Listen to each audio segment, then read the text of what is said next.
संख्याएं, नंबर। आज हम सीखेंगे संख्याएं, नंबर। संख्याएं होती क्या है? संख्याएं गणित के मूल आधार है।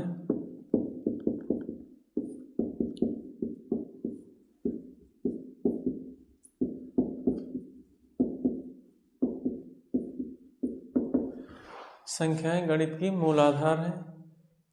दार्शनिक प्रणाली में किसी भी संख्या को लिखने के लिए दार्शनिक प्रणाली में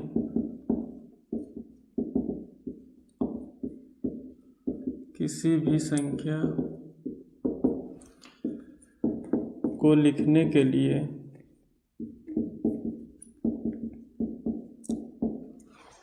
दार्शनिक प्रणाली में किसी भी संख्या को लिखने के लिए हमें 10 अंकों की जरूरत होती है। तो के लिए 10 अंकों, जैसे 0, 1, 2, 3, 4, 5, 6, 7, 8, 9 का प्रयोग करते हैं। हम इन अंकों का प्रयोग करके छोटी से छोटी अथवा बड़ी से बड़ी संख्या बना सकते हैं। पर प्राकृतिक संख्या, प्राकृतिक संख्याएं, जिसे इंग्लिश में नेचुरल नंबर भी कहते हैं।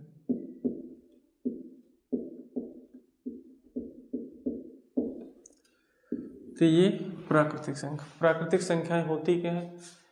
1 से स्टार्ट होती है हमारी गिनती, जिसे काउंटिंग नंबर या प्राकृतिक संख्या कहते हैं। तो 1 से स्टार्ट करेंगे, 2, 3, 4, 5, 6, 7 से लेके अनंत तक। जितनी भी पॉजिटिव संख्याएं, जितनी भी धनात्मक संख्याएं, सभी प्राकृतिक संख्याएं कहलाएंगी 1 से। और सबसे छोटी प्राकृतिक संख्या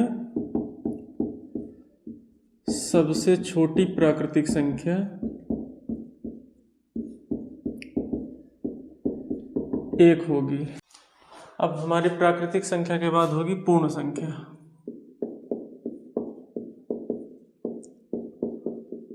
पूर्ण संख्याएं,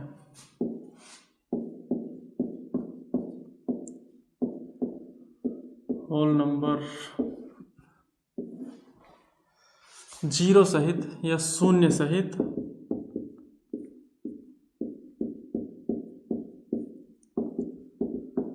सभी प्राकृतिक संख्याएं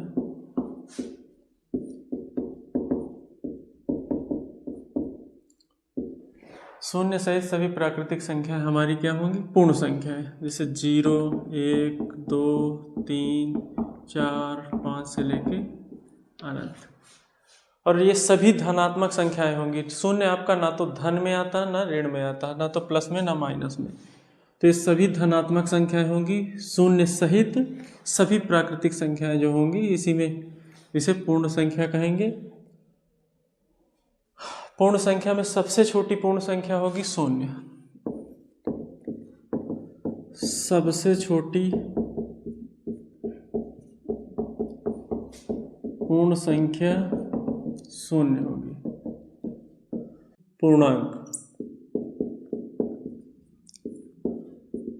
पूर्णांक संख्याएं, इन्हें इंग्लिश में कहते हैं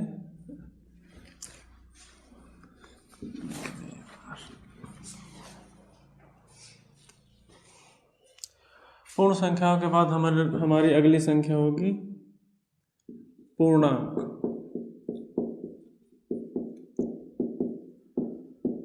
पूर्णांक संख्याएं, इन्हें इंग्लिश में कहते हैं इंटीजर नंबर।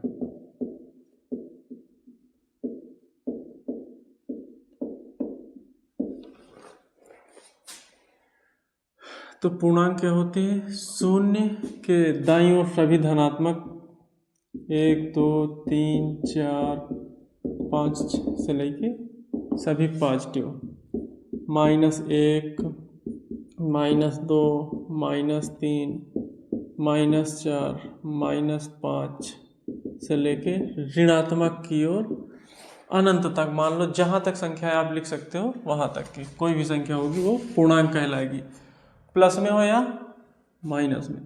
तो ये हमारा 1 से लेके यहाँ तक हमारी सभी क्या है, धनात्मक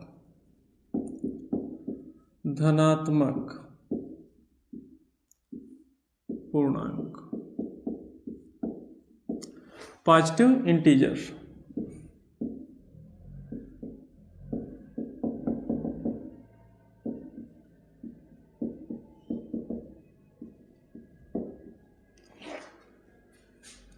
और ये -1 से लेके इधर अनंत तक ये हो जाएगी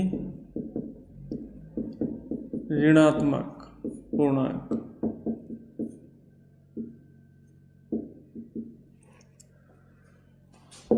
इसे कहते हैं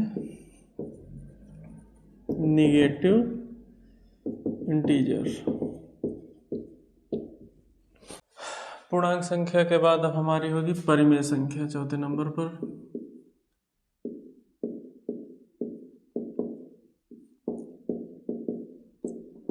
परिमेय संख्या इसे कहते हैं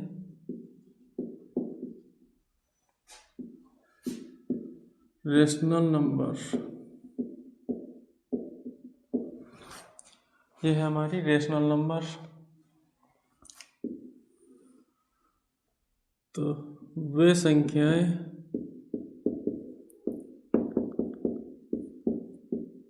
जिन्हें हम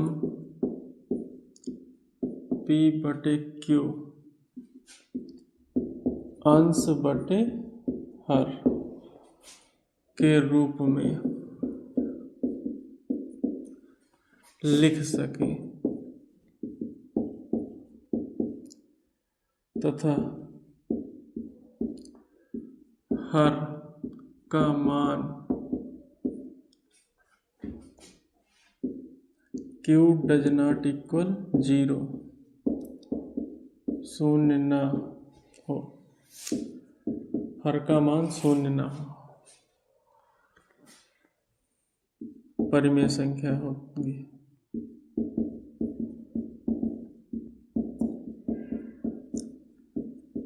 कहलाती है। जैसे 1/3 -2/7 5/4 0.3, इसका दशमलव हटाओगे तो बटे में संख्या आ जाएगी। तो ऐसे ही जितनी भी संख्या है या 5 2 7, ये जो संख्याएं बाद में लिखी गई हैं माइनस की, जैसे यहाँ पे लगा दो, तो इनके नीचे हर में 1 रख देंगे तो ये परिमेय अंश बटे हर के रूप में, किसी भी संख्या को जब हम अंश बटे हर के रूप में लिख सके तो वो संख्या कहलाएगी क्या, परिमेय संख्या। अब परिमेय संख्याओं के बाद हमारी अगली संख्या होगी अपरिमेय संख्या। अपरिमेय संख्याएं, अपरिमेय संख्याएं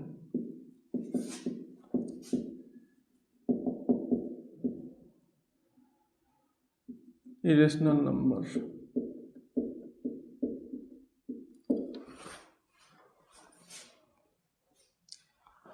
अपरिमेय संख्या वे संख्याएं जिन्हें हम P/Q के रूप में नहीं लिख सकते। वे संख्याएं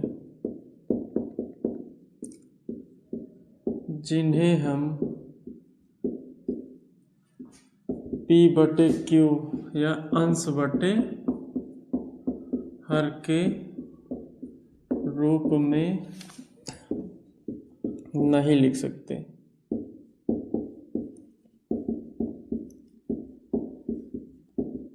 जैसे √2, √3, √5, √7 इत्यादि बहुत सारी संख्या, या कह सकते हो सभी अभाज्य संख्याओं का वर्गमूल। जितनी भी अभाज्य संख्याएं होंगी उनका वर्गमूल ही अपरिमेय संख्या होगा। हमारी अगली संख्या होगी सम संख्या।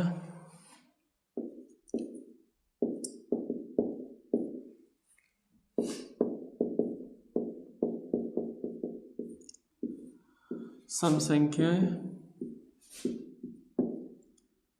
इवन नंबर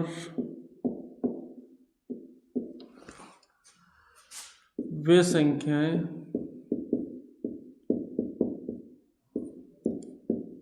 जिनके इकाई का अंक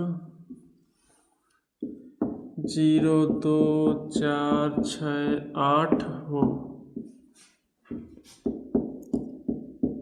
सदैव सम संख्या होगी या तो इवन नंबर होगी। तो या दूसरी थ्योरी कर सकते हो कि वे संख्या जो 2 से पूर्णतया विभाजित हो जाए वो सम संख्या होगी। जैसे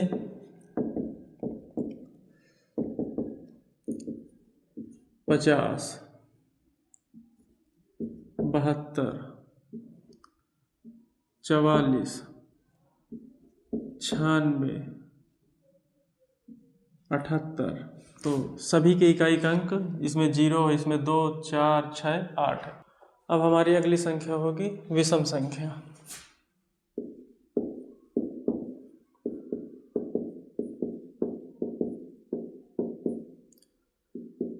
विषम संख्याएं ऑड नंबर वे संख्याएं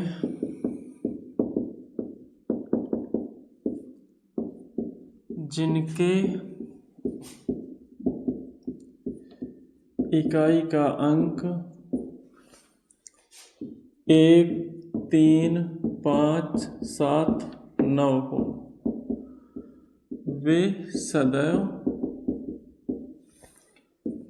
विषम संख्या होंगी। विषम संख्या होगी। जैसे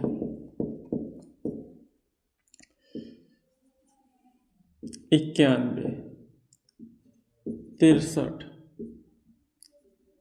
55, 47, 77, तो इकाई का अंक 7 है। हमें इधर वाले दाईं ओर का पहला अंक देखना है और 77 की जगह हम यहाँ पे 79 करते हैं। ठीक है, इकाई यहाँ पे। ठीक है, तो इसमें 1 आया, 3 आया, 5, 7, 9। या इसकी दूसरी आप थ्योरी ये कर सकते हो कि वे संख्याएं जिनकी इकाई का अंक 1, 3, 5, 7, 9 के साथ साथ दूसरा आपका ये हो सकता है कि वे संख्याएं जो 2 से पूर्णतया विभाजित ना हो।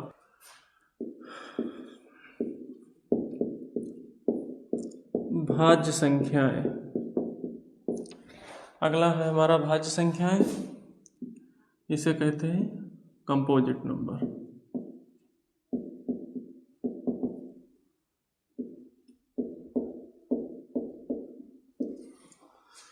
वे संख्याएं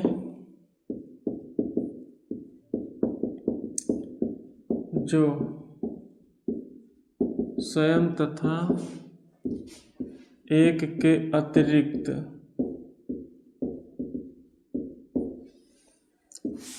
कम से कम एक अन्य संख्या से भी विभाजित हो तो भाज्य संख्या होगी। भाज्य संख्याएं होंगी। जैसे 4, 6, 8, 9, 10, 12, 14, 15। तो 4, 1, 2 और 4, एक और स्वयं, एक और स्वयं, 4 स्वयं से और एक के अतिरिक्त 2 से भी विभाजित हो रहे। जैसे 1, 2, 3, 6, 1 और 6 के अतिरिक्त ये कम से कम 1 से और कटना चाहिए, तो 2 से कट रही कोई दिक्कत नहीं। ठीक है, तो ये जैसे ये 1, 2, 4, 8 स्वयं और एक के अतिरिक्त, और ये 1, 3, 9, 1, 2, 5, 10, 1, 2, 3, 4, 6, 12। तो ये ऐसे ही सभी संख्या है। तो सबसे छोटी भाज्य संख्या 4 होगी और सबसे छोटी समभाज्य संख्या 4 होगी और सबसे छोटी विषम भाज्य संख्या 9 होगी। भाज्य के बाद हमारी अगली संख्या होगी अभाज्य संख्या।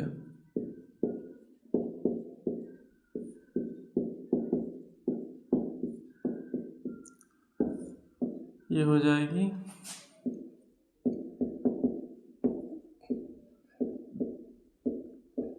Prime number. वे संख्याएं जो स्वयं तथा एक के अतिरिक्त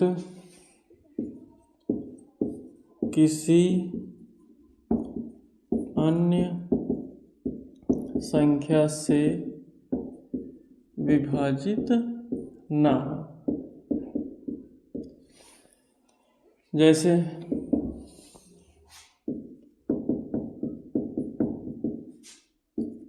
2, 3, 5, 7, 9, 11 5, 7, 11, 13, 17, 19, 23। 23 के बाद फिर हमारी है 29,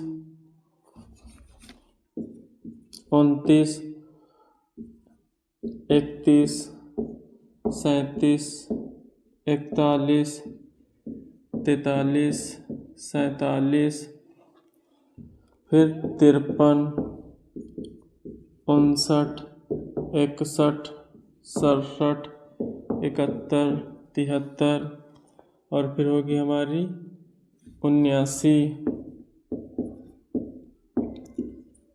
83, 89 और 97। तो ये 1 से 25 तक में होंगी, 1 से 25 के बीच की। टोटल 9 नंबर होंगे। ये हो जाएगी हमारी 26 से 50 के बीच। टोटल 6 नंबर, 6 संख्याएं। और ये हो जाएगी 51 से 75 के बीच में 6 संख्याएं।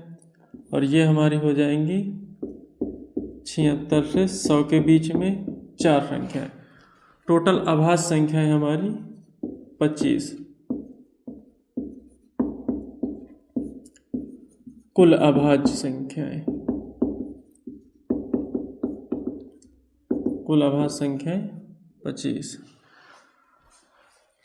हमारी अगली संख्या होगी सह अभाज्य, 10वें नंबर पर जो आएगी सह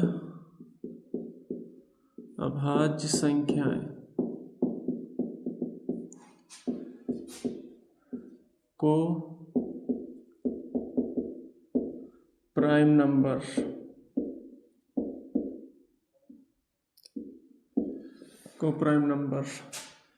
सह अभाज्य संख्याएं वे संख्याओं का, दो संख्याओं का जोड़ा जिनका मासा या उभयनिष्ठ गुणनखंड 1 हो। वे संख्याओं का जोड़ा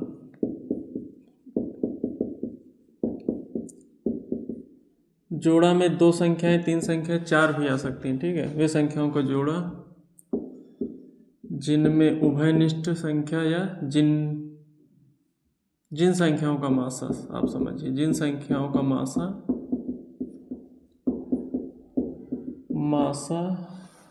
1 हो,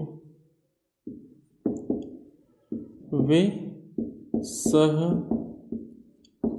अभाज्य संख्याएं होंगी। जैसे 2, 3, इन दोनों का मासा 1 होगा। 4, 5, इसमें भाज्य हो या अभाज्य कोई फर्क नहीं पड़ना, बस ये है कि जितनी भी संख्याएं दी जाए, जितने भी जोड़ा बनाया जाए, उसके बीच का मासा 1 होना चाहिए। जैसे 3, 4, 5, इन तीनों संख्याओं का मासा 1 होगा। जैसे 3, 4, 5 और 7, ये 4 संख्याएं, इनका भी मासा 1 होगा। या 2, 5, 7, 13 ऐसी भी संख्याएं, इनका भी मासा 1 होगा। तो ये संख्याएं होंगी सहअभाज्य संख्या।